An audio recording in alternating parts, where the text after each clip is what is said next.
God damn it. Alright, 1 second.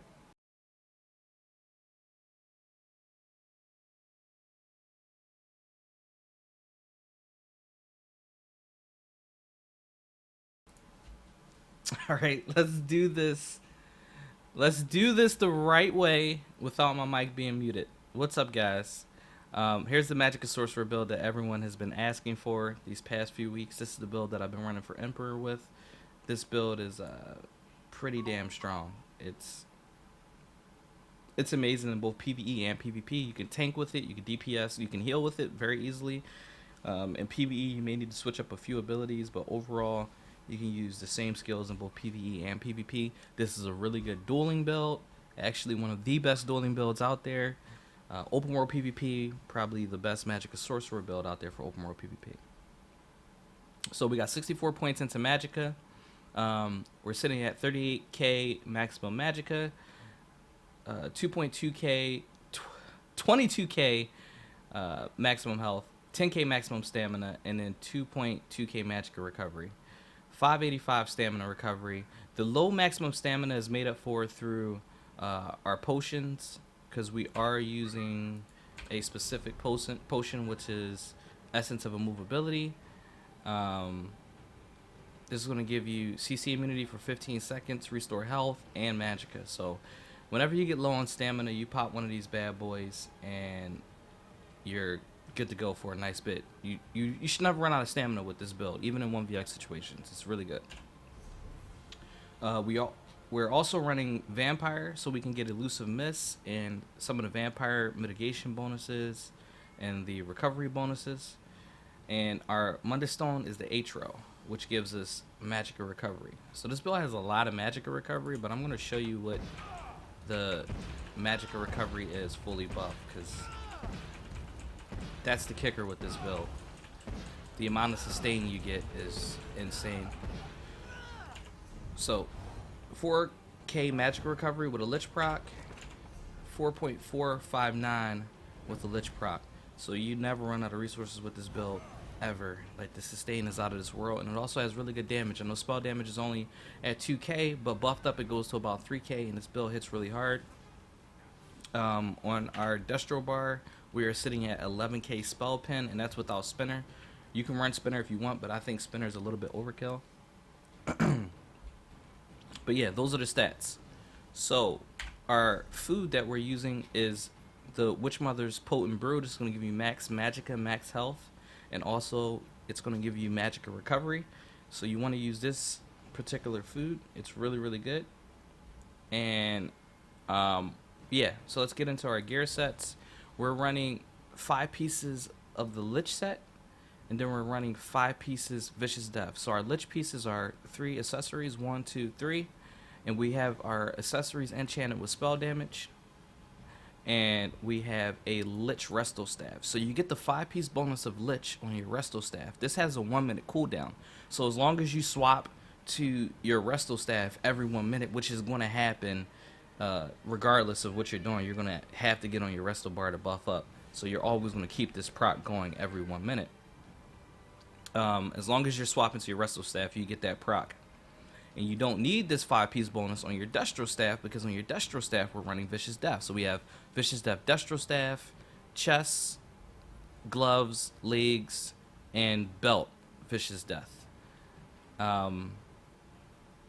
And Vicious Death is going to give you spell damage, maximum Magicka, spell crit, and then when you kill an enemy player, they violently explode for 20k flame damage to all the enemies in a 4-meter radius.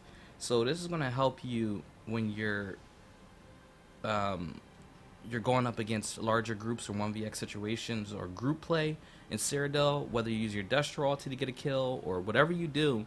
If you're on your Destro bar, which you should be on this bar DPS, and you're going to get a lot of added DPS through that 5-piece Vicious Death explosion. Now if you want, you can swap Vicious Death out and you can run a set like Spinners. Spinners is also good. Spinners is going to give you max Magicka, spell damage, and then spell penetration. But I find Vicious Death to be a little bit better in open world PvP currently, because the amount of players that you're going up against is better to have that explosion. Spinners will be more so which you slot in when you're going up against like a tank or you're dueling or something like that, and you just want to be all around good in a 1v1 situation, I would run Spinners over Vicious Death. But open world PvP, Vicious Death all day. You can also run Burning Spell Weave, but like I said, I think Vicious Death is probably the best right now for me, at least. But yeah, the major key though is the sustain, so you want to have Lich regardless on the Magicka Sorcerer, and then you can swap out that 5-piece to whatever you want. And then our 2-piece set, we're running Infernal Guardian. Now, a lot of people don't like the set in open world PvP, and I didn't like it in open world PvP for a very long time, and that was because I wasn't running my DPS bar set up properly to take full advantage of Infernal Guardian. If you have your DPS bar set up like mine, you're going to proc Infernal Guardian offensively. Most people just keep all their shields on their resto bar, and Infernal Guardian ends up being proc defensively. But the way I have my bar set up, I have a shield that's going to give me a defensive ability while I'm being offensive, and at the same time applying that shield while I'm being offensive is proccing Infernal Guardian, which is making me even more offensive. At the same time, I'm being tanky because I'm using a shield on my offensive bar. So Infernal Guardian is going to give you maximum Magicka on a 1-piece, and then the 2-piece bonus is when you use a damage shield ability, you have a 50% chance to lob 3 mortars over 2 seconds at the furthest enemy from you that each deal 6.5k flame damage. So this is going to do about 10k damage if you hit a player with all 3 of these mortars in PvP. And in PvE it does a lot more damage, just like 20k. And it only has a 6-second cooldown, so you have a 50% chance to proc it, and it's a 6-second cooldown. So this thing hits really, really hard. This is a really good 2-piece set, probably my favorite on the Magicka sort currently. So that's the gear sets. We're running M-Pen on just about every piece of gear that we have, except for our helmet, because I just didn't have an M-Pen helmet. But if you have M-Pen on the helmet, you can toss it there as well. You want a lot of M-Pen because people are basically 1- and 2-shotting people, and you want to. A part of this build is shutting down other people's burst, and it's also about out-sustaining your opponent. So M-Pen is key to that. So let's go ahead and get into the skills. Our skills, I'll go over the resto bar first. Number 1, Radiant Mage Light. A lot of people don't run Radiant Mage Light, but trust me, with this particular setup, Radiant Mage Light is one of the most OP things in the game right now. It's giving you spell critical, which is increasing your spell critical damage. It's increasing your healing, so spell crit helps, and it also prevents you from being stunned from stealth. So if a Nightblade jumps on you with ambush or he snipes you, he's not going to be able to stun you. And then on top of the fact that Nightblade can't stun you, he's going to do 50% less damage coming out of stealth. So I've had multiple Nightblades try to gank me at the same time, and they failed because of the way this bar is set up. And then on top of that, when they do jump on me and they take my health down, I use like a healing ward or a harness Magicka, and then that procs my Infernal Guardian. So at this point, they've realized that they failed the gank and they start running away, but I'm immediately able to turn the tables because they're being bought out of stealth through Infernal Guardian, and I can streak through them or apply, curse with our Destro bar or whatever the case is. And I'll show you guys the build in action. I'll do like a run through on Cyrodiil. We'll see if we can get a few kills. Number 2 ability, Streak. This is for overall survivability. You can use it offensively when you pop like a Destro ult. You might want to switch to your resto bar to streak through them and get a CC or chase somebody down. But most of all, this is used for running for your life because you're going to get chased a lot in Cyrodiil. But you have so much recovery that you can use Streak a lot, and you'll be able to kite really well with this particular build. Healing Ward. This is your main healing ability. It's a very huge damage shield. You want to use this at all times. It's very key. Pop this whenever you get low health. Like if somebody ganks you and you're about to die, use this shield. It's going to give you a huge damage shield. And then when the shield expires, if you stack other shields on top of it, it's going to give you a huge heal. So this is our major healing ability and damage shield. Harness Magicka. This is another damage shield. You can actually run the other morph if you want, which is Dampen Magic. You can run that morph. It's going to give you a bigger shield, but I haven't gotten a chance to morph it yet. I'm going to try that at some point, probably today. But Harness or Dampen, You just want that secondary damage shield to go with healing ward. And then elusive miss. Why elusive miss on a Magicka sword? Some people say you don't need it. You have streak. Yeah, you do. In this meta, everyone is running some type of snare, some type of root, some type of CC that'll screw you over. And then on top of that, you have very low maximum stamina. So if you get into a situation where you are out of stamina and you're dodge rolling around and you run completely out of stamina, elusive miss, one of these elusive miss will give you enough time to get enough stamina to dodge roll again, and you can use elusive miss again right after. So this is going to help you maintain your stamina when you're CC breaking, you're dodge rolling, you're running from people. If somebody's rooting you or snaring you and you need to get line of sight, you use this ability, you get your shields up. When they come around the corner, you can streak through them. It's a lot of ways to use elusive miss, but elusive miss is 100% key to any Magicka Sorcerer build. So I highly recommend Vampire. You don't have to be a Vampire, but me being a Vampire has upped my game by like over 9,000. So that's basically the resto bar. We're using power overload or energy overload as our ultimate, and on our overload bar we are running Daedric Minefield. Now this is another thing about a Magicka Sorcerer. Most people can't run Radiant Mage Light, Elusive Miss, Streak, Healing Ward, Harness Magicka, Crushing Shock, Endless Fury, Crystal Fragments, Curse, Hardened Ward, and on top of that, still have access to Daedric Minefield, Power Surge, Boundless Storm, Proximity Detonation, and Hardened Ward on your resto bar. If you use your energy overload bar, you get access to 5 extra abilities, and if you slot them right, you'll make up for anything that's lost by slotting abilities like Elusive Miss and Radiant Mage Light. So what I did on my overload bar is I used Daedric Minefield, because in open world PvP, you're not going to use Daedric Minefield that much. I find myself using Daedric Minefield after I make, kite someone. I may kite them around the corner, and then I'll get into my overload bar, and I'll get mines down, maybe proxy dead. Maybe I do a full buff. But once that's done, you're going to end up running out of mines anyway. So you don't really want to keep mines on your main bar. You don't use it enough. It's not useful enough to keep it on the main bar. But you still have it as a backup on your overload bar. Then our number 2 ability is Critical Surge. This is going to give you major sorcery, and it's also going to heal you for 3k health every time you do critical damage. It has a 1 second cooldown. Boundless Storm. This is going to give you armor and spell resistance. It's going to give you major expedition for 7.5 seconds, allowing you to move faster. The reason why I have this slot is because there's times where you'll be streaking and you'll be getting low on max Magicka, and you don't want to streak away all your max Magicka. This is the perfect time for you to pop Thundering Presence or Boundless Storm and to run away and create a little bit of distance, because you get that movement speed bonus. Number 4 is Proximity Det. Now, I'm running Proximity Det because this is going to go right along with the way you run this build in open world PvP. This build is ran as a burst DPS build, and it's made for either group play or 1vx solo play. And if you're running 1vx solo, you can pick off groups by just popping Proxy Det, getting out of your overload bar, and using your Destro ultimate.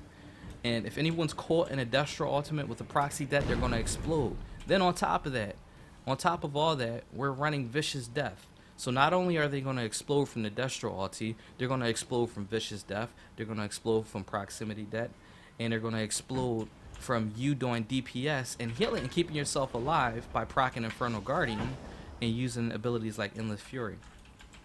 So that's the reason why we have Proxy Det. And then number 5 is Hardened Ward, because you need a ward on your overload bar or you'll just die. And you can also use the overload light attacks. They hit really hard. I think mine hits for unbuff 15k, so it's going to hit a player for like 7k damage, 9 crit.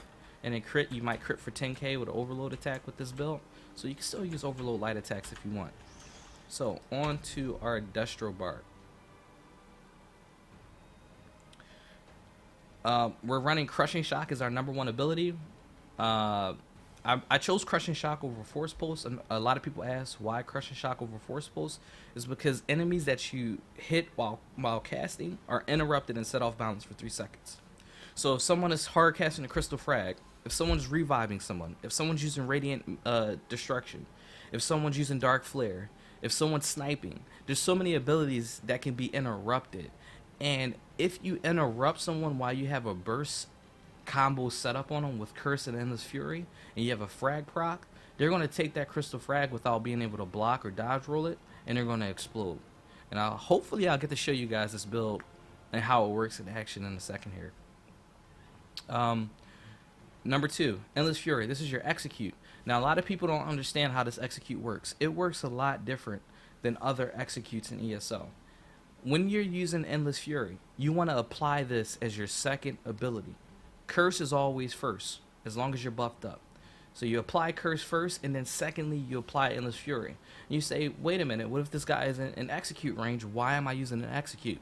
Because it clearly says in the tooltip, if the enemy falls to or below 20% health within 4 seconds, an explosion deals an additional 10k shock damage to them and 1.8k shock damage to other enemies nearby. So what that means in translation to people who don't understand this ability, it means that if you put this ability on them, you have 4 seconds to get them below 20% health to proc the explosion without actually reactivating the ability. So what I like to do is I make sure I'm shielded. I put Curse on, Endless Fury. Curse is 3.5 seconds. So you want to time it to make everything explode at the same time. Shields on, Curse, Endless Fury. Now you have 4 seconds to get that player in the execute range. Once that happens, if you don't have a frag proc, you use a Crushing Shock. But most of the times, using a Hardened Ward, Curse, and Endless Fury is going to give you a frag proc. So Hardened Ward, Curse, Endless Fury, frag proc, you throw it. And that's going to cause your explosion to go off with Curse and also your explosion to go off with Endless Fury. And if you don't have a frag proc, of course you light attack spam, Crushing Shock with animation canceling and weaving. And this is going to help you blow people up, trust me. Number 3 ability, Crystal Fragments. Crystal Fragment is a hard CC ability. It's high burst DPS. It's really, really strong. But you only want to use this when it's procced. Sometimes you have an opportunity to use it as a hard cast, but when you proc it, it does an additional 20% damage and it costs 50% less. How do you proc it? By using any ability on this bar. That's how you proc frags. Endless Fury will proc it, Crushing Shock will proc it, Curse will proc it, Hardened Ward will proc it, and I'm not sure if that'll proc it. I highly doubt if Ultimates proc it, but I'm not sure. It may actually work. I have to test that one day. But once you proc it, you throw it, GG. Curse, this is a damage over time ability. You want to line this up with your burst, like I said before. This is a really strong ability. This also brings Nightblades out of stealth. And it can't be blocked or dodge rolled. So this is a really good ability for killing people who dodge roll a lot and people who are tanky. And then number 5 is Hardened Ward. You want to have Hardened Ward on this bar. Why? Because Infernal Guardian procs. Every time you use Hardened Ward, if you pay close attention to this area, like right above my health bar, you'll actually see the Infernal Guardian proccing. So when you press Hardened Ward, you see that 1 second of the like little helmet next to the Hardened Ward animation or icon? That's actually an Infernal Guardian proc. That's how often this thing procs. So every time you keep yourself shielded, you have the chance to proc Infernal Guardian. And every time you see that thing pop up, that means it's proccing. This thing is ridiculous how often this set procs. It's insane. It's over 50%, 100%. Like, I don't know what the exact percentage is, but it's proccing about 80% of the time. It's ridiculous. So that's basically the bar layout. I'm going to go out into open world PvP after we go over our champion points, and we're going to see what we can do with this setup. Into the champion points. This is key. 87 in the cost reduction. A lot of people put 100 in the cost reduction, but you already get cost reduction through the Sorcerer skill line. Through, is it Unholy Knowledge. So you get reduced Magicka and stamina cost for all abilities by 5%. So you don't actually need to stack 100 into the Magician. You're going to get 20% cost reduction from the Magician and your Sorcerer skill line. Then you stack the rest in the Magicka recovery, because this build is all about that Magicka recovery. Magicka recovery is key with this build. We put 61 into Elfborn, and then I have 66 into Elemental Expert and 30 into Spell Erosion. Spell Erosion is Spell Pen. These two are going to increase your damage, so you want to have a nice bit into either of these. You can actually take more out of Spell Erosion and put it into Elemental Expert if you want to, but I'm finding this setup pretty good. 30 in the staff expert. This is going to increase your damage with light and heavy attacks while using any type of staff, lightning, resto, fire, whatever. And then we're putting 46 into hardy and 41 into elemental defender. This is going to give you poison, disease, and physical damage resistance, and this is going to give you flame, shock, frost, and Magicka damage resistance. And then 100 points in the bastion. This is key because you want to get your damage shields as high as possible. We have a lot of max Magicka, and we have a lot of points in the bastion, so we have really high damage shields. So that's pretty much the build setup. We're about to take this